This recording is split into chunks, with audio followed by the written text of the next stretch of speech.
Bem-vindos ao podcast Please Take Off Your Shoes, um espaço de partilha e de conversa onde procuramos debater o presente e projetar o futuro. O meu nome é Cláudia Pinto e o meu convidado de hoje é empresário e CEO da AMF. Bem-vindo, Albano. Obrigado pelo convite. Obrigada por aceitar estar aqui connosco hoje.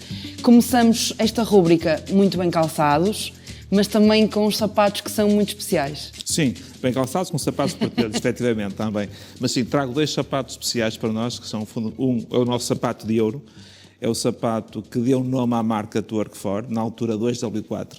Foi o primeiro sapato que nós apresentámos na Feira Internacional, portanto, de calçado na Alemanha, que é a AMAISA, que é a feira técnica, portanto, na área dos EPIs. E foi esse sapato que nos deu realmente a relevância, portanto, uma sapatilha poder ser um sapato profissional de trabalho. Na altura não tinha muita consciência disto. Posso contar uma pequena história rápida. Quando apresentámos os sapatos, recordo-me de um senhor com 70 e poucos anos, se aproximado do nosso stand, e me dizia assim: vocês criaram um novo conceito de calçado de segurança. Eu não tinha consciência. Hoje tenho. Efetivamente, na altura, os sapatos eram todos muito pretos, muito pesados. Quer dizer, que as pessoas usavam os sapatos só para ir trabalhar mesmo. Ou estavam na mala do carro, ou já às empresas calçavam os sapatos e tentavam rapidamente tirá-los. Este foi o conceito, diria que, o boost para termos sapatos de trabalho que podemos andar com eles o dia todo. Foi esse o vosso conceito inicial? Foi este o nosso conceito inicial, portanto, era para usar 24 horas por dia, 7 dias por semana, e este é realmente o foco disto. E pronto, este sapato acabou por ganhar também o prémio GAPI de Inovação do Produto, em Portugal, em 2009, e está no Museu do Calçado, portanto, como sendo o primeiro calçado desportivo na área técnica, portanto, o casual, que nós andamos todos os dias, mas também cumpre os requisitos das normas de segurança. O outro sapato é o sapato Infinity, da tecnologia 3D Bonding, que apresentámos em 2019 no UTIC, que foi aqui em Portugal, em que é um sapato que é montado com uma tecnologia especial, portanto não tem quase intervenção humana em termos de corte, costura, nem montagem. Portanto, no fundo, é a união de peças num processo de injeção e conseguimos montar um sapato.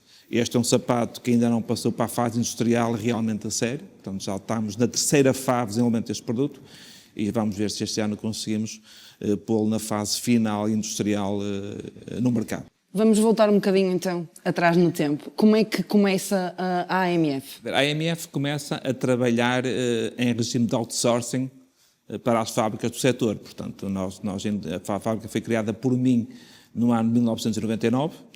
Inicialmente trabalhava a feitio. Portanto, tinha uma montagem que tinha 20 e poucas pessoas e trabalhávamos para as fábricas do setor, aqui de Guimarães, Felgueiras. Até que em 2005 começámos a perceber que eu não tinha uma previsibilidade do meu negócio. Portanto, eu não controlava o meu negócio. Eu vivia do excesso das outras empresas. Eu ia de férias, eu não sabia se na primeira semana de setembro ia ter trabalho, ou acabava uma semana, não sabia se na semana seguinte tinha trabalho. Não havia aqui uma previsibilidade. Eu comecei a perceber que eu tinha que fazer alguma coisa diferente. E foi aí que, portanto, começámos a pensar no conceito de fazer algo diferente. Eu já tinha feito algumas experiências com calçado técnico. Comecei em 2002 a fazer sapatos também a feitio, mas com uma marca inglesa de calçado técnico. Sapatos executivos, portanto clássicos, tipo estes que eu estou calçado, mas com a binqueira de proteção, que achei interessante, parecia-me ser um negócio diferente.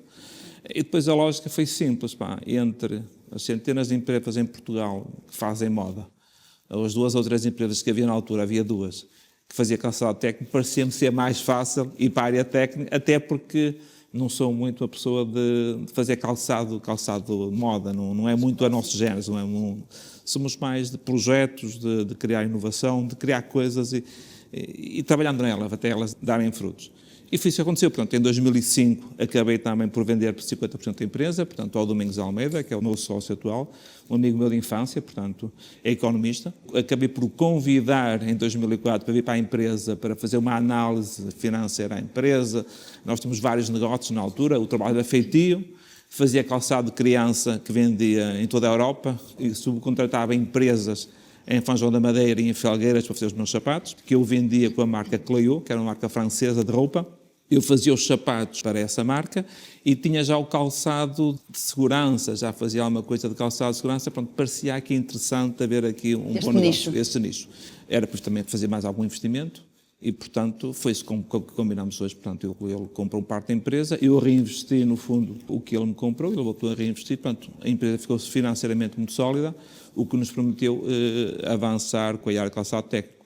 Claro que recrutamos mais competências, portanto, pessoas que nos vieram ajudar, designers, área de vendas, e que nos permitiu, portanto, dar a apresentação da marca. E logo em 2005, no ano em que criámos a marca, na altura 2W4, é também uma brincadeira, porque nós, há portugueses, sempre a criar marcas com estrangeirismos, era 2W4, era to work for. Pronto, os portugueses, nós achávamos que deviam dizer to work for sempre, porque até escrevíamos to work for em letras pequenas. Os portugueses chamaram sempre de 2W4. Os estrangeiros nunca perceberam o to work for. Portanto, até que depois fizemos um rebuilding da marca em 2011 e retirámos os números e subimos só o to work for e o logo, portanto, o punho, que foi na altura com uma empresa que contratámos no centro da Europa para criar esse conceito. Também foi um desafio e uma tomada de decisão difícil, de grande investimento na altura. A essência disto é isto. Trabalhar a feitio, não víamos grande futuro, e que deveríamos fazer, portanto, a marca sempre esteve na nossa gênese, criar alguma coisa com marca para tentar aqui puxar para o valor acrescentado, pareceu-me que a área técnica seria a área mais interessante. Mas quando criam a marca, quando criam a Twork For, o objetivo foi sempre reinventar os tradicionais modelos de calçado de segurança e torná-los mais fashion, por assim dizer? Eu diria que sim, estava na nossa gênese. Se há vantagem de trabalhar para outras empresas a feitio, em regime de outsourcing, é que nós vamos trabalhar o que os outros não querem. Sim. Que é mais difícil quase sempre. Eu tinha uma equipe tecnicamente muito bem preparada. E, portanto, e sempre fizemos moda. Para mim não fazia sentido fazer uns sapatos que não tivessem acabamento. Por exemplo, em 2005 e nos anos 90 e 80, o que era normal é injetar os sapatos. Um parênteses aqui. O grande volume de negócio de calçado técnico é calçado injetado. O calçado colado é um segmento muito curto. Nós fomos dos primeiros que apresentámos na Europa calçado de segurança colado. Não tínhamos dinheiro para comprar máquinas de injeção, investimentos 1,5, 2 milhões de euros, portanto, teria que haver aqui uma solução mais intermédia com menos custos de investimento. Por isso fomos para os sapatos colados e foi este também aí uma inovação, como é que os sapatos não vão descolar, como é que os sapatos vão funcionar. Portanto, havia aqui um risco forte neste sapato. Efetivamente, como nós tínhamos sempre este critério de moda, porque nós, no fundo, as equipes estavam formadas para fazer sapatos de moda, sempre tivemos esta sensibilidade. Ter uma linha de acabamento. No calçado de segurança, os ditos injetados, por exemplo, injetam-se e vão para as caixas e seguem para os clientes. O que era tradicional nos anos 90 e 2000, hoje não, hoje já existe outro tipo de rigor. Mas para nós isso seria normal. Eu recordo, quando mandei este sapato, a primeira vez para o meu cliente na Suíça, a primeira encomenda que tive na feira para um cliente na Suíça, chegaram os sapatos com os atacadores metidos, com tapulhos no sapato, papel sulfito, caixas embaladinhas, e ele ligou-me, olha, isto é porque é a primeira encomenda que me vai entregar assim, ou vão sempre assim? Entendes? Portanto, para eles, o normal era um sapato sem atacadores, metido na caixa e toca a andar, que é para alguém usar para trabalho. Nós não, nós sempre tivemos esse cuidado. Nós fazíamos fashion, safety shoes. E realmente o fashion nós aplicávamos. E, portanto, para mim não fazia sentido, ou não faz sentido, eu ter trocado de sapatos para ir trabalhar. O que faz sentido é eu calçar os sapatos de manhã e vou com eles trabalhar e regresso. Portanto, eu sinto muito, muito confortável com isso. Isso para nós é que faz sentido. Um exemplo disto é, recordo-me há uns anos, na Auto Europa, numa reportagem do Expresso, a gestão era só com portugueses e a reportagem é isto, a Auto Europa só tem gestores portugueses, algo deste género.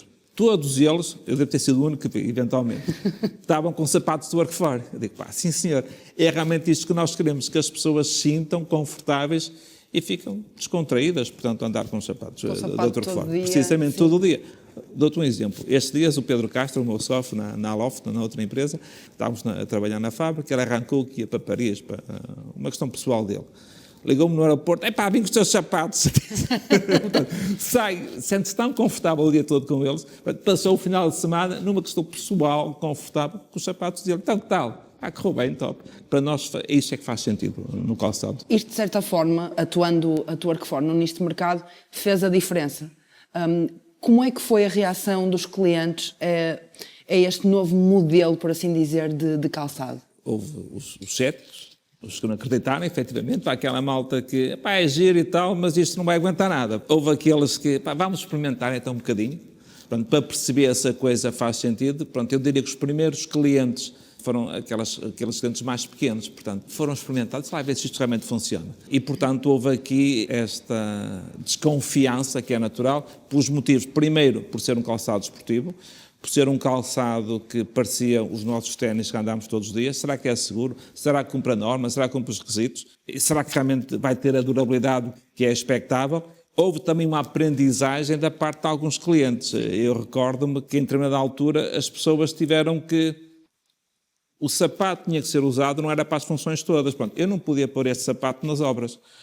Na construção civil, por exemplo, porque é um sapato, quer dizer, primeiro ia entrar, era uma sola muito mais ligeira, tinha a questão das mechas esportivas, os cimentos, que desfaziam aquilo tudo. Pronto, nós tínhamos que ter aqui um critério para selecionar o tipo ou segmentar a profissão que deveríamos usar este produto. E, portanto, foi uma aprendizagem que fomos fazendo, fomos ajustando também a nossa história, a nossa comunicação, o nosso marketing, de acordo com como o sapato deveria ser usado. Portanto, houve aqui uma aprendizagem do mercado, dos clientes e nossa também, a ajustarmos o tipo de produto para que ele realmente funcionasse. E também nas normas, também houve desafios, porque muitas vezes as normas estão criadas, os requisitos para...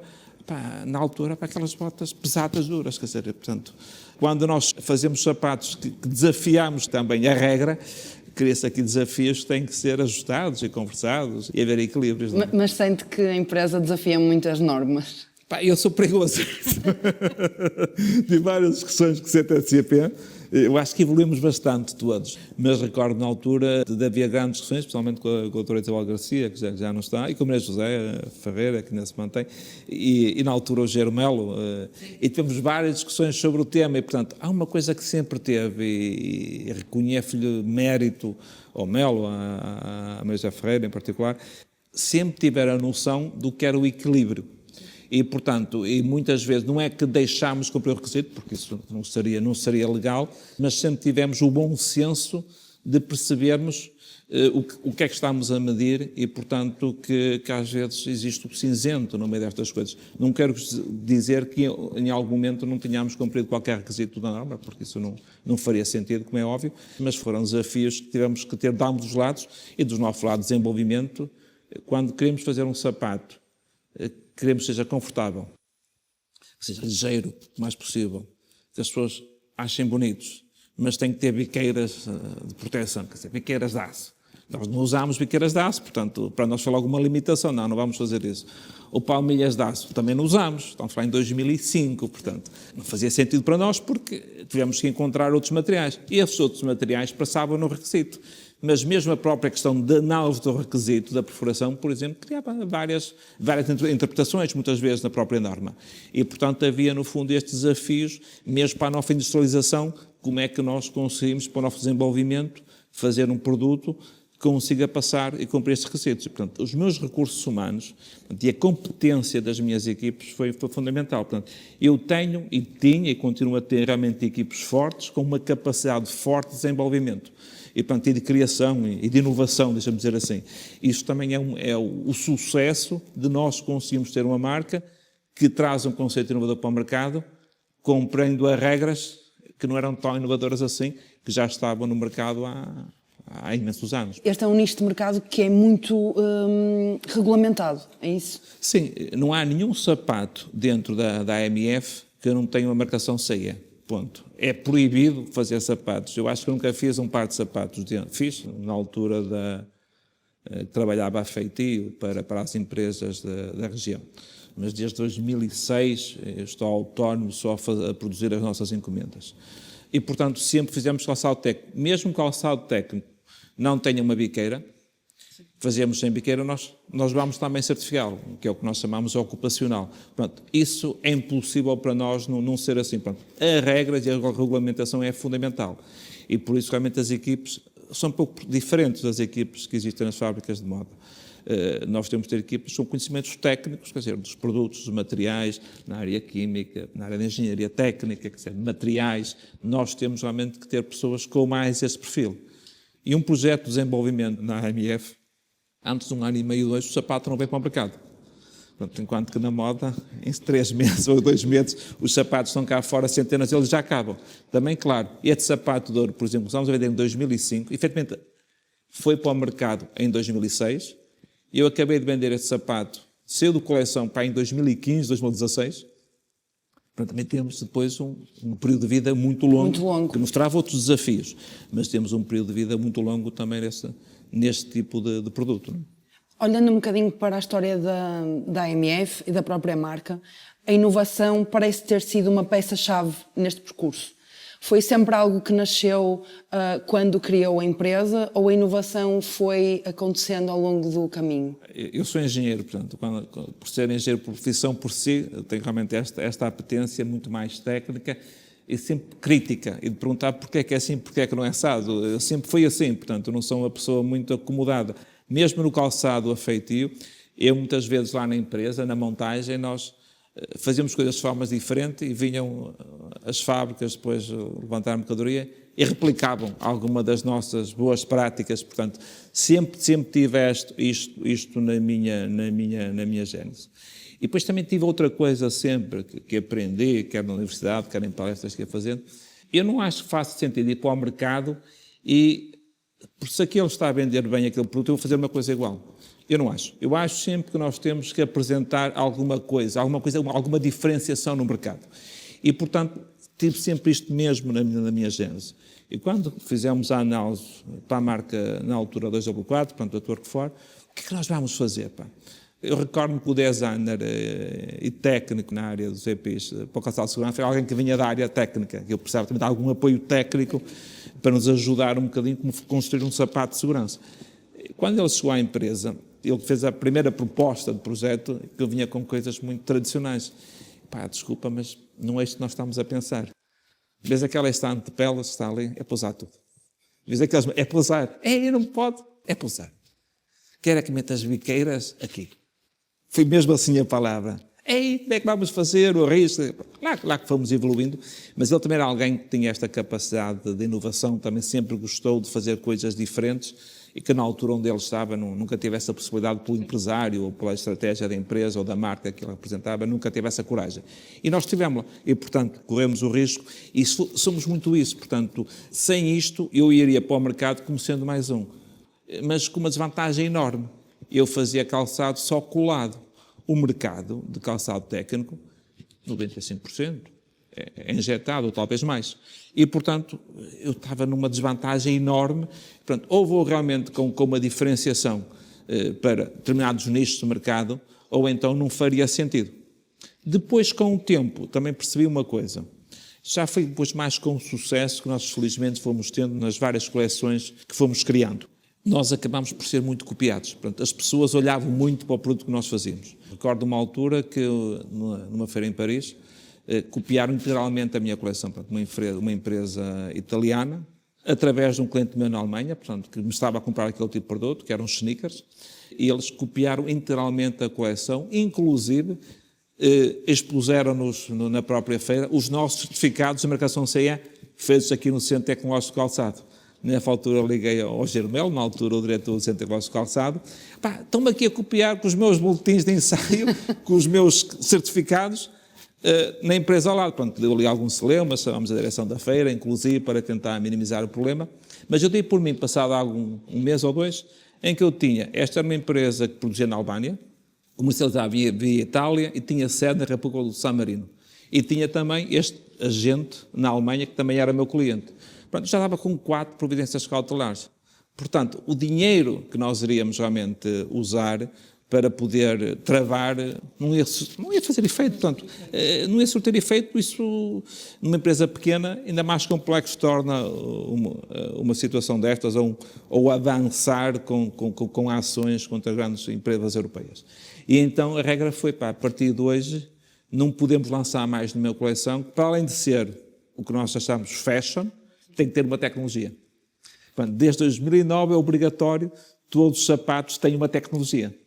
E, portanto, continuam-nos a copiar as coleções ou continuamos a inspirar outros concorrentes, outros parceiros. Mas a performance é única. Precisamente. Por exemplo, o Tubeless, que é uma tecnologia que nós usamos desde 2009. Continua a ser um best-seller. Talvez este ano vai perder a liderança, essa coleção, acho que sim. Desde 2009, portanto, usávamos para 1,5, 1,6 milhões de pares de sapatos vendidos. Tem uma tecnologia Tubeless. É uma patente, que eu, neste caso, pago um royalty a uma empresa espanhola e copia-nos integralmente aquilo. mas nós temos mais isto. E este mais isto é que nos permite vender também mais caro um bocadinho.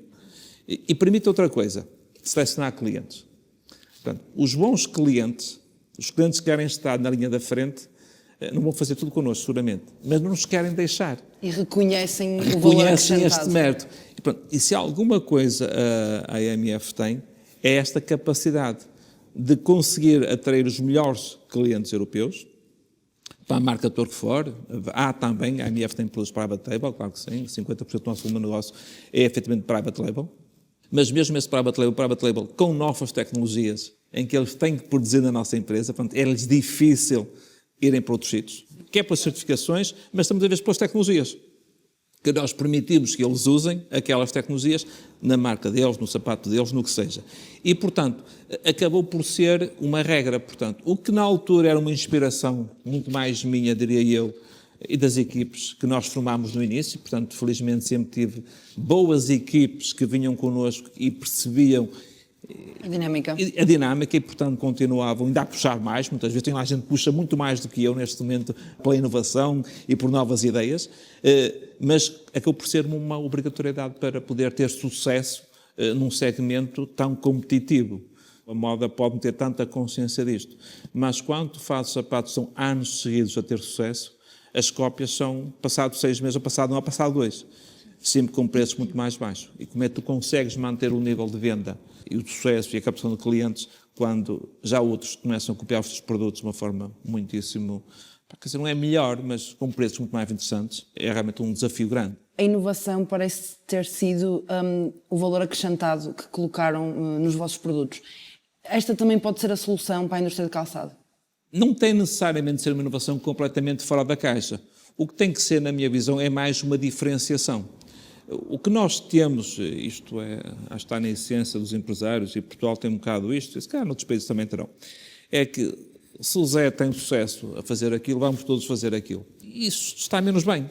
Portanto, eu acho que nós temos é que perceber como é que o mercado está a funcionar, tentar entender onde é que poderá haver aqui uma lacuna e nós tentarmos colmatar essa lacuna, portanto, diferenciar de alguma forma. Ou então, os americanos fazem isto muito bem. Vão para o mercado, veem o que é que os produtos estão a fazer e o que eles fazem tem de sempre ter mais alguma mais-valia, tem de sempre ter alguma coisa diferente que lhe vai dar um boost àquele produto. E, portanto, o fazer porque o A está a vender bem e nós vamos fazer uma coisa parecida, vamos hoje vender menos no final e vamos baixar as margens. E o valor acrescentado acaba por cair por aí abaixo, que esse é que é o grande desafio, como é que nós podemos manter aqui os valores acrescentados com custos a subir como estão neste momento na Europa, em Portugal em particular. Portanto, não é exceção. Como é que nós conseguimos ser competitivos, como é que nós conseguimos apresentar mais valia ao mercado para eles poderem pagar mais um bocadinho pelos nossos produtos. Portanto, a inovação sim, é simples, mas coisas simples nós conseguimos fazê-las sem termos de ter qualquer patente ou tirar um coelho da cartola que nunca ninguém pensou. Mas o diferenciar, há sempre coisas que nós podemos fazer diferente e que há nichos que estão disponíveis por consumir esse tipo de produto. Eu iria um bocadinho mais para a moda, efetivamente, não precisamos de tantas tecnologias que nós precisaríamos. Apesar que, mesmo assim, eu acho que há tecnologias que nós usamos, por exemplo, ou que o desporto usa, ou o calçado trekking usa, que são produtos muito técnicos, que se chegassem ao calçado da moda eram interessantes e traziam mais valias, mesmo no conforto, na segurança. Eu compro às vezes sapatos, parece patins, porque não faz nenhum sentido. Há soluções mais testadas na área técnica que as solas colam ao chão, quer esteja chuva, quer esteja neve, quer esteja gelo. Portanto, temos soluções para isso. Podem ser realmente importadas para a área da moda. Portanto, essa visão de olhar para o que é que os outros segmentos fazem é interessante. Não é? Portanto, e pode ajudar. Eu recordo uma história, quando comprámos a máquina de injeção, em 2015, fomos entrar no segmento de calçado de injeção, que era, aliás, o segmento do calçado técnico. Caramba, mas eu vou fazer o quê? Fazer umas botas como as do meu vizinho? Sim. Não fizemos isso. O que é que nós fizemos?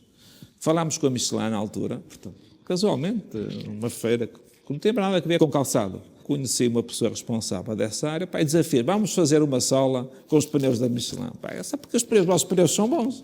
Portanto, se os meus sapatos tivessem uma sola com os vossos pneus, devem ser uns sapatos do carambas. Esta era a história. Duráveis. Portanto, e foi isso que nós fizemos. Neste caso até pegámos em 2 pneus. Um pneu que ganhou um rally de gelo e outro um rally mais de lama. combinámos as duas solas e fizemos sapato do Workfor com a sola Michelin, na altura com rastro em borracha Michelin. Nós fomos para o mercado de calçado injetado, fomos o primeiro a apresentar na feira em 2015 que tínhamos uma sola com rastro Michelin. Com a borracha, dizíamos nós, os pneus da Michelin. Temos lá os pneus, temos lá o boneco da Michelin. E, portanto, é uma cópia de calçado de segurança. Toda a gente fazia calçado de segurança, é verdade. A tecnologia é uma sola de borracha também injetada com PU. Mas nós contamos uma história. Sim, também é importante, sim. É fundamental, o storytelling é fundamental para se poder vender cada vez mais, mas também tinha performance, suportada com resultados, que se na moda não seriam muito importantes, nós no calçado mais técnico temos que provar, temos que dizer, não é assim e vamos funcionar. E vais a uma plataforma petrolífera e vês essas botas a funcionar e funcionam em condições. Ou vais também para a construção civil na Alemanha ou na Suíça, por exemplo, onde vende muito esse produto, e tem uma tração forte, e não entra aí água. E funciona. E funciona. E, portanto, é um pouco isto que eu, às vezes, acho que nós temos que ponderar um bocadinho mais e olhar para as nossas equipes, desafiar as nossas equipes dentro das empresas, e criarmos, não tem que ser um gabinete de inovação, mas criar projetos de inovação, desafiar e temos momentos que paramos dentro da empresa. E permitir fazer diferente. Permitir e criar a atmosfera para que estas coisas possam acontecer. Na AMF não faço nada sozinho, portanto, a equipe que eu tenho, a equipe que vamos contratando, é que nos vai transformando a empresa. E temos tido a sorte que em vários momentos as pessoas entram, ensaiam, como é natural, vamos ajustando o perfil das pessoas à necessidade daquele desafio que a fábrica tem, portanto, ou que a marca tem. Estamos sempre a cheirar o nosso queijo, não é? Sabes? Cheirar o queijo, portanto, que o queijo acabou. E, portanto, nós estamos preocupados com isso, o queijo não acaba, efetivamente. E, portanto, andamos sempre a cheirar qual é a outra sala lá no labirinto onde podemos ter mais queijo, porque este queijo está a reduzir, portanto, está a acabar. Sim, está a acabar. Portanto, criar estas condições, eu diria que é fundamental para que consigamos, sem ter que fazer nada extraordinário, podemos diferenciar de alguma forma, e eu acho que é possível em qualquer área, em qualquer produto. Não? Quando se fala de inovação, coloca-se muitas vezes a questão do custo de investimento, mas parece que fica quase mais caro não investir. É um facto, não é a mesma coisa. Hoje, quem investir, se olhar para o ROI, não vai investir, porque realmente os ROIs são tão longos e cada vez mais longos, e, portanto, nessa perspectiva, os empresários são os heróis, eu diria, porque têm esta capacidade, com anos de retorno tão longos e com uma visão de negócio tão limitada e tão curta, para fazer investimentos. Mas é como dizes, e tens razão, portanto, hoje o mais caro é não investir, efetivamente. Pegamos no exemplo, por exemplo, da automatização. Eu, se hoje comprar um robô, voltamos ao mesmo, contra verificar aquele ROI de investimento, quer dizer, passa os 8 anos, a maior parte das vezes 10 anos. A tecnologia, se calhar, não vai durar esse tempo. Eu não tenho a visão de negócio para esse tempo. Mas o quanto custa não investir, ou pela falta de pessoas, ou para um controle do processo de qualidade, da repetitibilidade do processo em si mesmo, ou mesmo para a necessidade técnica, cada vez as pessoas têm menos capacidade técnica na área de fazer produto. Depois outra coisa, o investir pessoas, o não investir, o atrair pessoas para o setor ou para a indústria. Ninguém quer, não é cool vir trabalhar para uma fábrica de sapatos e estar lá a dar cola à mão. Mas é cool, ou pode ser cool, se estiver lá a controlar o robô, uma batinha branca até, para o robô dar a cola nos sítios certos. E, portanto, eu acho que passa por aí. Pronto, nós não temos como não investir, porque a geração seguinte já não vai querer trabalhar aqui, já não vai querer trabalhar na indústria, os meus filhos já não vão querer ir dar cola ou costurar sapatos da forma tradicional. Eu acho que eles vão querer trabalhar na indústria, mas tem que ter mais tecnologia, tem que ser mais friendly para o que eles estão habituados. Eu tenho lá duas áreas distintas de negócio lá na AMF. Bem mais o calçado tradicional, sapatos colados, outro é o calçado injetado. No calçado injetado está super robotizado, portanto não podemos fazer muito mais. O último desafio foi a rebarba dos sapatos, que é retirar o excesso do PU à volta do sapato, que ninguém está a fazer isso. E eu arrisquei a comprar 2 robôs para fazer isso. Contra as instruções do vendedor, que é meu amigo, numa fábrica alemã. Não, eu vou comprar isto e vamos por isto a funcionar. Está a funcionar hoje. Ainda não está nos modelos todos, mas é possível. Mas tenho uma equipe super motivada, porque comigo, connosco, em conjunto todos, já sou eu que me desafio a comprar outras ferramentas para conseguimos alterar o robô e fazer a rebarba. Não é só retirar pessoas, o foco é motivador, precisamente. E se perguntam onde é que querem trabalhar, todos querem ir para aquela área, porque é onde temos os robôs, e trabalham 24 horas por dia. Portanto, mas é muito mais interessante do que estar a afinar a válvula de pressão. Outra história. Desculpa, eu estou sempre a contar histórias. Há 3 anos atrás. A máquina de centrar os sapatos, portanto, a máquina que monta os sapatos. Estávamos lá com um problema qualquer de afinação. Eu não percebo muito daquilo, mas é para a cabeça. Vai à válvula, dá um bocado mais pressão debaixo da máquina. O gajo olhou para mim, o quê? Que eu até sei que foi precisava fazer aquilo. Foi lá à válvula, dá um bocado mais de pressão, resolvia o problema. O homem não percebeu nada daquilo, portanto. Porque não está gamificada a máquina, portanto. Essa função tem que ser automática. Tens que chegar lá e arranjar uma borda qualquer em que ele clica e diz, dá mais pressão, portanto. Eu estou a gamificar as máquinas para isso. Portanto. Já no robô, qualquer indivíduo já sabe programar o robô. Que eu fico espantado, eu estava lá um rapazito já a programar aquilo. Já sabes fazer isto? Isto é fácil. O que deveria ser fácil era chegar lá à válvula e dar 2 voltas, mas não. Eles mexem lá naqueles programas. É mais fácil programar do que ir à mão. Precisamente. É isto que nós temos que fazer e transformar as nossas empresas. Portanto, gamificar o que for possível, como se diz agora habitualmente, para que as pessoas percebam, sintam mais cool, seja mais atrativo, mas também é a solução. Porque não há outra solução, portanto. Eles sabem dizer que precisa de mais pressão a máquina, mas não sabem que há uma válvula que faz isso. Portanto, há um botão qualquer que diz, é para aumentar a pressão. Mas não sabe que isso, deu instrução a uma válvula qualquer, que tenha um pêndulo e aumenta a pressão do ar, o que seja, ou o óleo, para ter mais pressão. Não percebem. Portanto, e as pessoas, cada vez mais, e os miúdos, portanto, as nossas escolas, não nos estão a ensinar muito a ensinar. Estão-nos a ensinar muito a executar. Então, agora a inteligência artificial ainda mais riscos traz esta nossa formação desta nova geração. E, portanto, realmente o desafio para a indústria é forte, não é? Portanto, é um desafio que... Mas traz riscos para a indústria? Eu acho que traz. Repara bem, quando eu não tenho... Eu sei que as coisas parecem feitas, porque há instruções no site do GPT que as dão, ou num programa qualquer informático que o fez. Mas eu não percebo como é que as coisas acontecem. Qual é a essência das coisas? E, portanto, quando falamos de uma indústria tradicional como a nossa, onde os automatismos têm realmente muitas limitações, portanto, nós temos de fazer coisas diferentes. Eu não sei se nós podemos continuar a fazer sapatos como fizemos no passado. Eu estou desde 2019 ou 2018 a investir nesta tecnologia, 6 anos, 7 anos. Eu já gastei, posso dizer, mais de €500 mil, 700.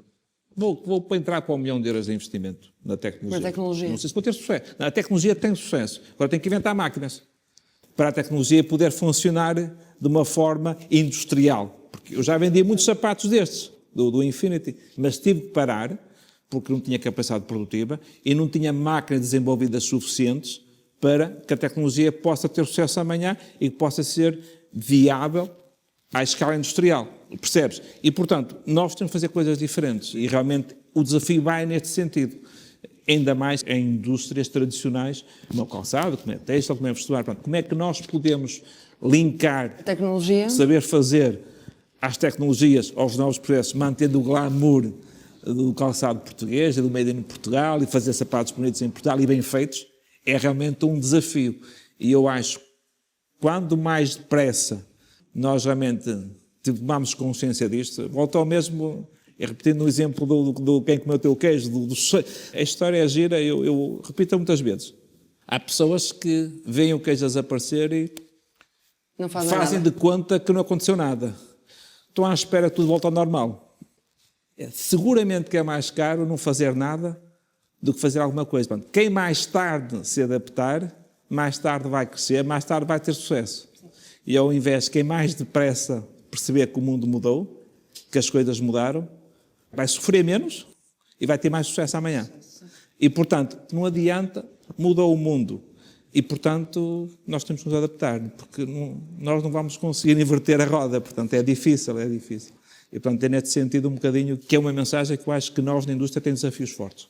Albano, se pudesse deixar estes 2 sapatos à porta do futuro, que legado é que gostava que eles deixassem?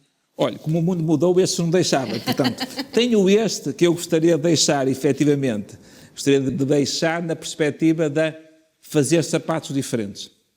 mas eu acho que os sapatos têm que comunicar connosco. Eu, como sou da área da proteção, da área do bem-estar, diria assim, portanto, de proteger os trabalhadores, eu gostaria que os sapatos ajudassem a proteger mais os trabalhadores. Não só como protegem hoje, numa questão médica, no fundo é uma reação a um infortúnio de um trabalhador, e eu quero que os sapatos previnam o infortúnio. E, portanto, nós estamos com projetos, não é para hoje, também está ainda em estudo, em trabalho, já vamos também há 3 anos desse desenvolvimento, na sensorização, para nos ajudar a prevenir que eu vou ter um acidente amanhã.